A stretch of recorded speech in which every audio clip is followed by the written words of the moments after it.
හම්බ කරද්දී පළවෙනි රුපියල් 100 ශ්‍රමයෙන් හම්බ කරපළා. ඒකට හේතුව සල්ලි හොයන ක්‍රමය ගත්තාම ඒක මැජික් එකක් නෙමෙයි. ඒකේ තියෙන ලොජික් එකක්. මැජික් වලින් සල්ලි හොයන්න යන්න එපා. මැජික් වලින් සල්ලි හොයන්න ඔක්කොම පිරමීඩ කාර්යය. ජීවිතේට ඔය මිනිස්සු බිස්නස් පටන් ගන්නෙත් නැහැ. ඕක නවත්තන්නෙත් නැහැ. කියලා වෙලාවම එනවා. ඒ සයින් එක වටිනවා. ලක්ෂ ගන්න. ඔකට කියනවා චොකලට් අයිස්ක්‍රීම් කනවා කියන එක ඉගෙන ගන්නවා කියලා. මම අද උනත් කියන්නේ ඕගොල්ලන්ට. ඕගොල්ලෝ ඔක්කොටම මට කන්න දෙන්න පුළුවන්. උදැල්ලකුයි යකඩ ඉන්නකුයි හොඳ පිහෙකුයි කියලා. සෙකන්ඩ් ෂයි කරන දොළ පුතාලා අහගන්න. ඔයාලා එක්සෑම් එකට මෙතන ඉඳලා සාමාන්‍යයෙන් අගෝස්තු කියලා කියනුවට ඕක සාමාන්‍යයෙන් සැප්තැම්බර් වගේ තියයි එක්සෑම් එක. දැන් ඔයගොල්ලෝ සෙකන්ඩ් ෂයි හෝ තර්ඩ් ෂයි කරන ගෙදර ඉන්න ළමයි පිරිසක්. ටයිම් ටේබල් එකක් හදාගන්න වැඩ කරන්න. හැබැයි ඒ ටයිම් ටේබල් එක පුතේ මෙන්න මෙහෙමයි. අනිවාර්යෙන්ම ළමෙක් වැඩක් හරියට කරයි යද්දි එක දිගට ඉගෙන ගන්න බෑ කාටවත්.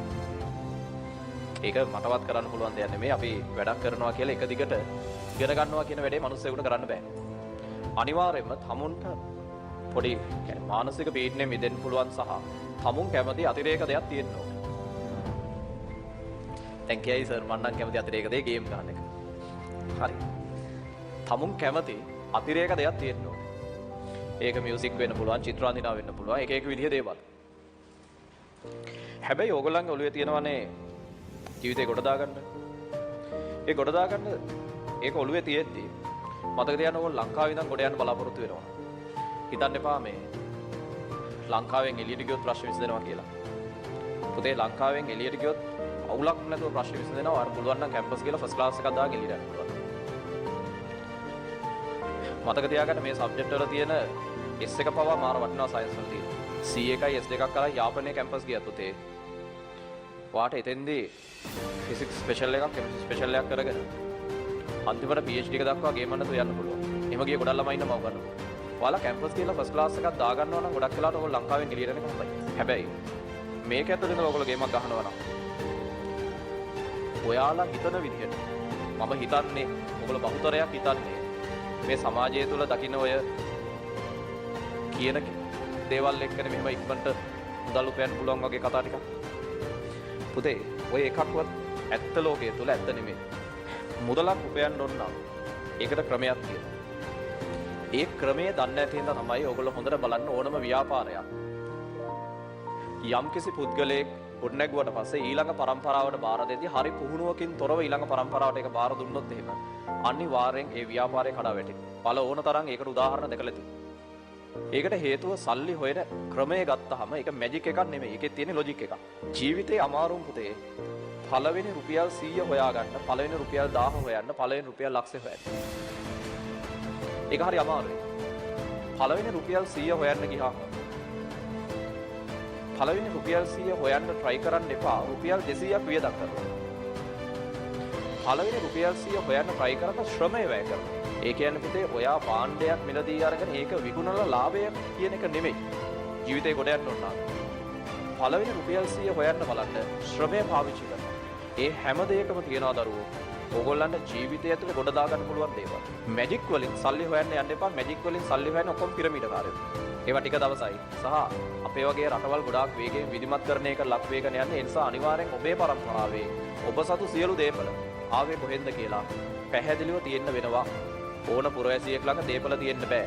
ඒ මනුස්සයාට කියන්න බෑ. ඒවා තමයි අවිධිමත් වෙපොයිපු දේපල වෙන්නේ. ඒවා සියල්ල ශ්‍රී ලංකා රජයට ප්‍රකාශපත් කරලා තියෙන්න ඕනේ. වාර්ෂිකව ඒක තමයි ඉන්කම් ටැක්ස් එකෙන් කරන්නේ.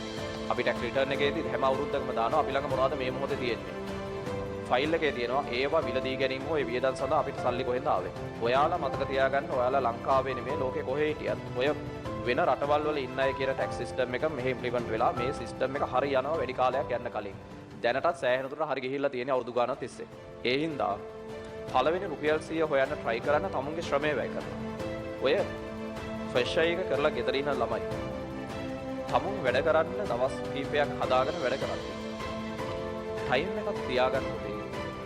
මොනවා හරි කීයක් හරි හොයන්න පුළුවන් ක්‍රමයක් හදාගන්න. ඒ ක්‍රමය කියන එකේ වටිනාකම මේකයි. ඒ ක්‍රමය කියන එකේ වටිනාකම තමයි ඒ ක්‍රමය තුල තියෙනවා ඔයාලා කවදා හරි දවසක ඩිග්‍රියක් ගත්තාට පස්සේ වැලියු ඇඩඩ් ප්‍රොඩක්ට් එකක් හදන සිස්ටම් එකක්. තමුන්ගේ ඇඟේ ශ්‍රමය වැය නොකර පළවෙනි රුපියල් 100 හොයන්න එපා. ඒ කියන්නේ ඔයා ෆෝන් එකක් ගන්නවා රුපියල් 50000කට ඒක තව එකකට විකුණනවා 70000කට රුපියල් 20000ක ලාභයක් ගන්නවා. ඔය සිස්ටම් එකට පළවෙනි රුපියල් 100 හොයන්න එපා ජීවිතේ. ඔය සිස්ටම් එකට සල්ලි හොයන මිනිස්සු දිනු වෙනවා නම් පුතේ මේ රටේ මාන සල්ලිකාරයෝ තෝගයක් ඉන්නවා. මේ රටේ හැමදාම ස්ථාවර සල්ලිකාරයෝ කියන්නේ. හංගන් නැති සල්ලිකාරයෝ කියන්නේ මතක තියාගන්න.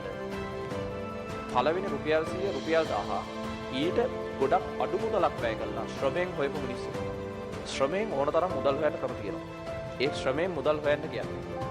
ඒ ශ්‍රමයෙන් මුදල් හෙව්වහම තමයි ඔයාලට පුළුවන් වෙන්නේ ඕගොල්ලෝ ඉගෙන ගත්තා. කියන්නේ ඕගොල්ලෝ කවුරුත් අතරමඟ අධ්‍යාපනය නවත්තලා එන්නේ. ඕගොල්ලෝ සියලු දෙනා තව අවුරුදු කිහිපයක් ඉගෙන ගන්න. ඒතර කෙනෙක් අහයි තව අවුරුදු 5ක් ඉගෙන ගන්න මොන මගුලට සල්ලි නැහැ. දැන් ඉඳන් මොනවා හරි කළා නම් මාර්ගයක් හොයන් යන්න පුළුවන්. පුතේ දැන් ඉඳන් විධිමත් ක්‍රමයක් නැතුව සල්ලි හොයන්න ගියොත් එයා වැඩිකල් තියෙන්නේ නැහැ. මුදල් හොයනවා කියන එකත් අධ්‍යාපනය වගේම ගයක් හදනවා වගේ වැඩක්. මුදල් හොයද්දී පළවෙනි මුදල් හොයන්න තමයි අමාරු. සමහරලාට සමහර අය කියනවා නේද? සල්ලි ටිකක් හොයාගත්ත ගමන් මම බිස්නස් එකක් පටන් ගන්නවා. එතකන් තමයි මම මේ සල්ලි ටිකක් හොයාගන්න මෙන්න මේ සිස්ටම් එක පාවිච්චි කරන්නේ. වැරදි ක්‍රමයක් පාවිච්චි කරන්නේ කියලා. ඕන තරම් ඕගොල්ලන්ගේ ජාතිය කට්ටිය හම්බෙලා ඇති. ඩිල් මාර්ට් ක්‍රම වලින් සල්ලි හොයනවා මොකටද හොයන්නේ කියලා බිස්නස් එකක් පටන් ගන්නවා. ඊට පස්සේ මරු කතාවක් මම බිස්නස් එක පටන් ගත්තා මේක නවත්තනවා. ජීවිතේට ඔය මිනිස් බිස්නස් පටන් ගන්නෙත් නැහැ ඕක නවත්තන්නෙත් නැහැ. කියලා වෙලාවම එන්න තමයි. මම එහෙම ඕන තරම් මිනිස්සු දැකලා තියෙනවා මේක ඇතුළේ.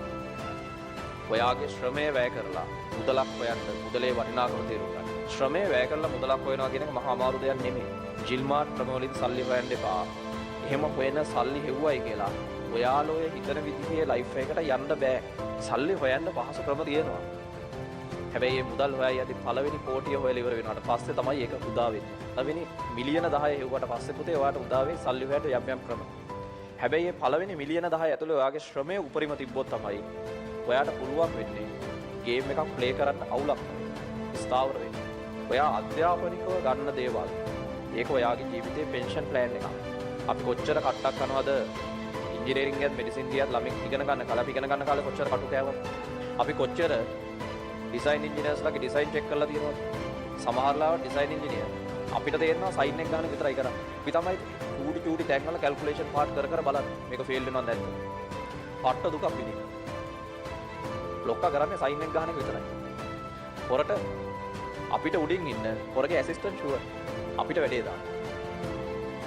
ලොක්කා කරන්නේ සයින් එක ගන්න එක විතරයි. ඒ සයින් එක වටිනවා ලක්ෂ ගන්න. ඉගෙන ගන්නයි කියලා අහන එකට උත්තරේ තමයි.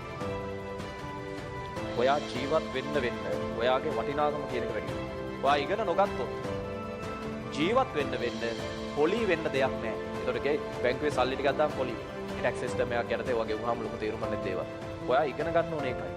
එකම දේ ඉගෙන ගන්නවා කියන එක මතක තියාගන්න. ඉගෙන ගන්න වෙලාවේ වටිනාකම රහ දැනෙන දෙයක් නෙමෙයි. මම ඔකට කියනවා චොකලට් අයිස්ක්‍රීම් කනවා වගේ නෙමෙයි ඉගෙන ගන්නවා කියන්නේ. ඩෙසර්ට් කනවා වගේ වැඩක් නෙමෙයි. බත් කනවා වගේ අමාරු වැඩක්. ඒකේ වටිනාකම තේරෙන්නේ පස්සේ. ඉගෙන ගන්නවා කියන එක ඔයා අද රෑ පාඩම් කළාම හෙට උදේ ඊට සබ්ජෙක්ට් එකක් පුළුවන් වෙන්නේ නැහැ. ඒ වගේම තමයි ජීවත් වෙද්දී මුදල් උපයන එක.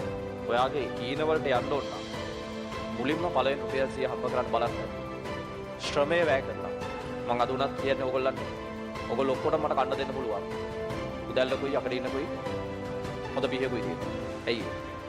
මම ශ්‍රමය වැය කරලා මුදල් හම්බ කරනවා. අද ඒවා මම ෆෝන් එකෙන් පවා කරව ගන්නවා.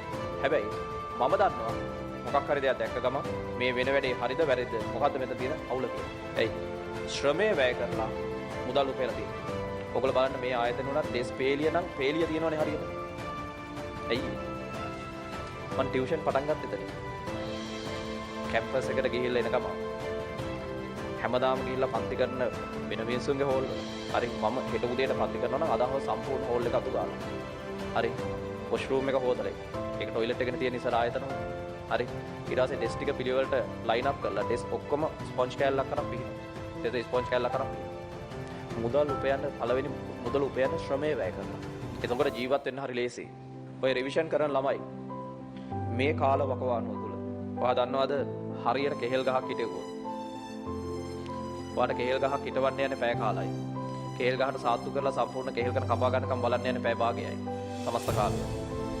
ඔයා හරියට කෙහෙල් ගහකට සාත්තු කරලා කෙහෙල් කනක් කැපුවොත් කෙහෙල් කනක බර තියෙනවා සාමාන්‍යයෙන් ස්කන්ධය. ඔයාගේ භාෂාවෙන්. කිලෝ 20ක් පයි. මේ දවස්වල ලැබුම් කෙහෙල් කමේ වහින කාලේ මාස් කන්නේ පටන් ගන්න දේම තමයි. මිල අඩුයි. රුපියල් 180යි. ඔයා කිලෝ 20 ලැබුමක් කැපුවොත් නිකම් වැඩි කරලා බලන්න 150 රුපියල් දුන්නා.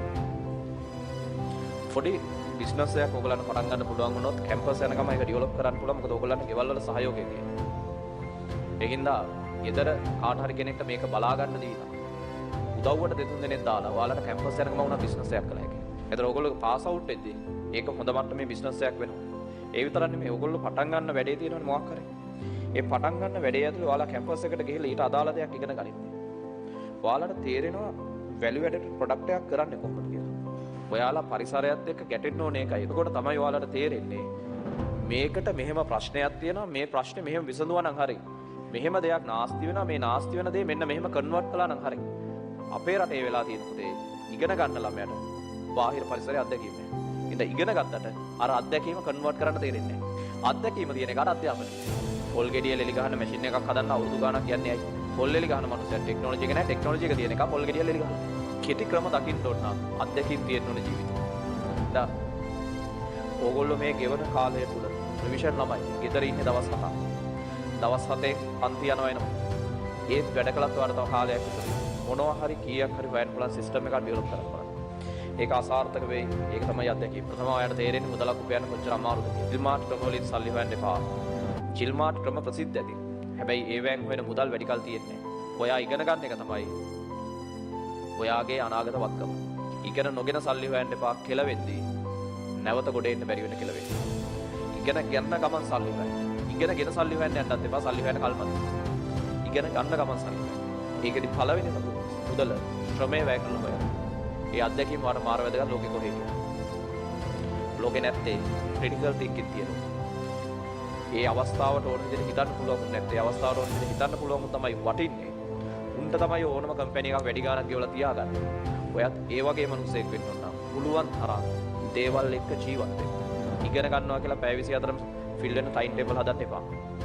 එහෙම ඉගෙන ගන්න බෑ. ඉගෙන ගන්න කාලේ යරුණාම අනිත් කාලේ ඵලදායි දෙයකට පාවිච්චි කරන්න. එඳව ශ්‍රමය වැය කරලා දෙයක් කරන්න බලන්න. අඩුම තරමේ මල් පැල විකුණන තැනක් එක්ක කතා කරගෙන පෝච්චි ටිකක් කරන් මල් ගස් ටිකක්වත් හිටවලා එතෙන්ට දෙන්න. ලොකු ලාභයක් ඕනේ නැහැ. හිතන්න එපා මම මේකට මෙච්චර මහන්සි වෙනවා මේක මේ රුපියල් 50 හරි කරලා මදිනේ. නෑ. ඇති. ලාභෙ නෙමෙයි ඕනේ අත්දැකීම. බලන්න සිස්ටම් එක අල්ල ගන්න පුළුවන් එතකොට.